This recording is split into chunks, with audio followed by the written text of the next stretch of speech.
বদরের ময়দানে এই পাশে কোরাইশ, এই পাশে মুসলমানেরা। বিশ্বনবী জালাময়ী ভাষণ দিলেন, তোমরা দেখতে পাচ্ছ এটা বদরের ময়দান না, এটা আল্লাহর জান্নাত, ওই জান্নাতের দিকে ছোট।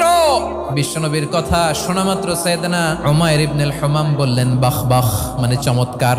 বিশ্বনবী বললেন মা ইয়াহমিলুকা আলা কাউলিকা বাখ বাখ ইয়া উমাইর, আমার এই কথা শুনে তুমি কেন বললা বাখ বাখ?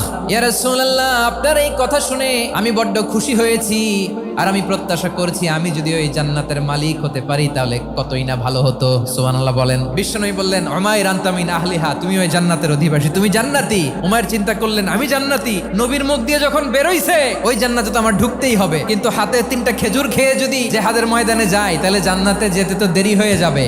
এই চিন্তা আসা মাত্রই খেজুর 3টাকে তিনি ছুঁড়ে মারলেন, তলোয়ার বের করে আল্লাহু আকবার বলে বদরের ময়দানে ঝাঁপিয়ে পড়লেন। আল্লাহর শত্রুদেরকে কচুকাটা করে এক পর্যায়ে শাহাদাতের সুধা পেয়ে নিজেও জান্নাতি হয়ে গেলেন। পড়েন সুবহানাল্লাহ।